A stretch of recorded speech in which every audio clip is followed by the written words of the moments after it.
करने के लिए, अपने हक के लिए यदि आपने लड़ाई लड़ी है तो कोई पाप नहीं, कोई दोष नहीं।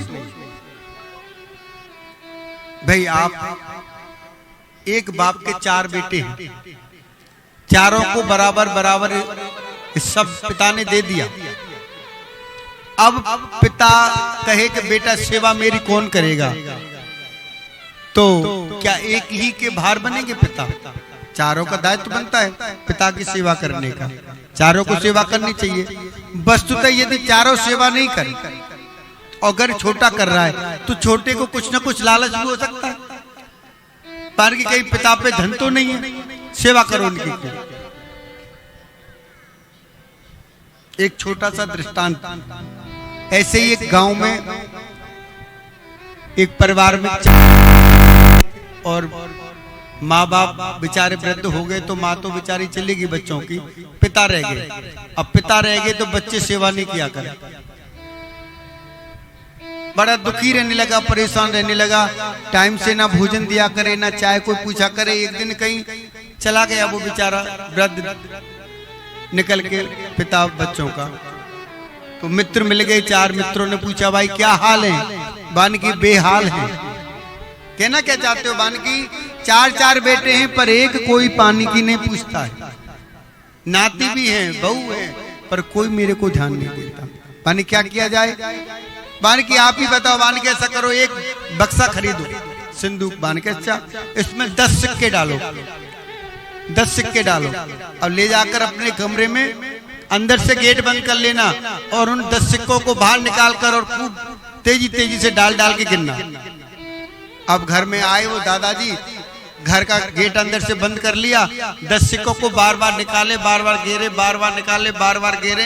तो जब ये आवाज सुनी बच्चों ने, नातियों ने, तो अपने अपने पिताओं से, माताओं से आके कहा, मार की माता जी, पिताजी बानी, हाँ, अरे दादाजी के रूम में से आवाज आ रही है, जाके देख के आओ।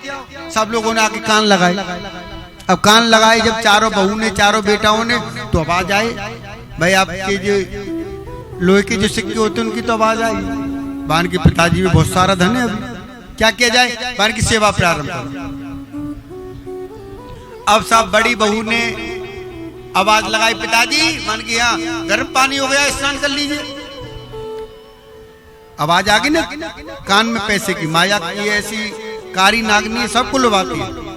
दूसरी बहू बोली, पिताजी, मान की हाँ नाश्ता तैयार हो गया है, आप तैयार हो जाइए। तीसरी बोली, पिताजी आपके लिए बादाम का दूध तैयार हो गया है। चौथी बोली, पिताजी आपके लिए मैंने बढ़िया भोजन बनाए, साथ में रायता भी है, मीठा भी है। अब तो पिताजी की ये खातर हुआ करे, डेली बढ़िया खूब रबड़ी आए, खूब रसगुल्ले आए। अब तो बड़े खुश होने लगे, वान की आज मेरे मित्रों की एक छोटी सी व्यवस्था, आनंद दे रही है। अब समय व्यतीत होता रहा, धीरे धीरे अब वो अपनी अवस्था पूर्णता की ओर चले। अब जैसे मरने का समय आया, अब वो बक्से में लॉक लगा दिया करे, खाना पीना खाए उस समय। बान के यदि इनके सामने खुला रहेगा तो मेरा राज भी खुल जाएगा, तो इसलिए क्या किया करे, लॉक कर दिया करे। अब जब मरने का समय आया, पिताजी को बाहर लाके लोगों ने लिटाया, उनको स्नान कराए। मान के अब भैया लास्ट श्वास इनकी चल रही है, कभी भी जा सकते हैं। मान की भैया ऐसा करो, वो बक्से में जो लोट रखे हैं पिताजी के, उसके 4 भाग कर लो अभी मरने से पहले, नहीं तो मरने के बाद झगड़ा होगा। मान की हाँ, अब जैसे जाकर बक्से को उठा के लाए तो उसमें वजन था, उसमें तो वो 10 सिक्के थे। अब एक बोला कि ये 10 सिक्के कहीं पिताजी ने और कहीं तो नहीं रखे, इसमें वजन कम है, कहाँ है माल, और कहीं तो नहीं रखा। अब चारों तरफ देखा, देखते देखते जैसे वो चारों तरफ घूमने लगे, इतने पिताजी के प्राण छूटे। और प्राण छूटे तो ताला तोड़ा तो उसमें देखा कुछ नहीं। तो कहने का तात्पर्य है, जैसे कि वो व्यक्ति बच्चों से सेवा करने के लिए ये ढोंग किया, ऐसे ही संसार में हम आप सबको यदि रहना है खुश, तो कुछ आप भी ऐसी व्यवस्था करके रखो। ये बात मैंने आपको इसलिए कही है, नहीं तो बुढ़ापे में आपको कोई रोटी देने वाला भी होगा।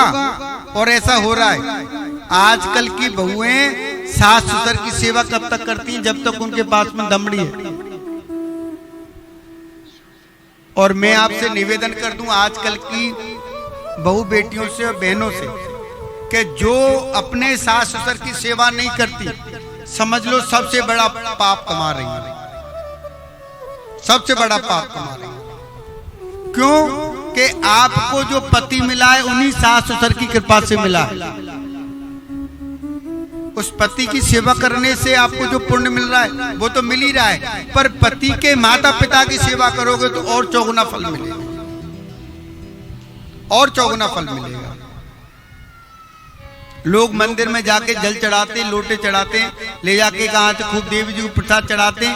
मैं तो प्रार्थना करता हूं भैया आप तो घर बैठे ही प्रणाम कर लिया करो, पर अपने माँ बाप को, अपनी सास ससुर को दुख मत दिया करो। सच्ची सेवा यही है। सास ससुर की सेवा कर ली तो आपने सारे तीर्थ कर लिए, सारे मंदिरों में जाकर भजन पाठ पूजा कराई। और जिसने अपने सास ससुर को दुख दिया तो वो कितने भी लोटे जाके भोले बाबा पे चढ़ा ले, खूब देवी माँ को चुन्नी चढ़ा ले, कभी जिंदगी में सुखी नहीं रह सकता। घर के देवता दुख पा रहे हैं और बाहर जाके तुम कहां थे चुन्नी चढ़ा रहे हो और भोग लगा रहे हो, क्या फायदा है? ऐसी सेवा नहीं होनी चाहिए। सास ससुर की सेवा करो, पति की सेवा करो, यही आपका धर्म है, ये सबसे बड़ा धर्म है।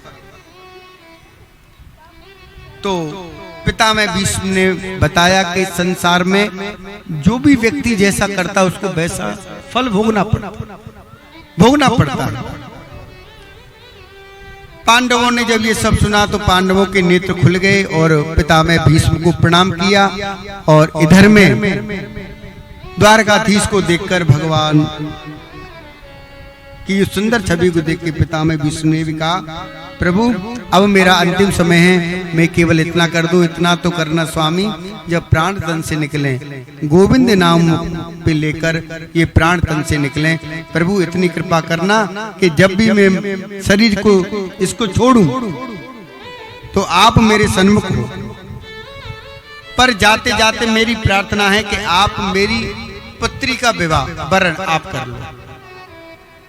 अब थोड़ी शंका के वो तो ब्रह्मचारी थे, पर ब्रह्मचारी के बेटी कहां से आई? उन्होंने कहा जो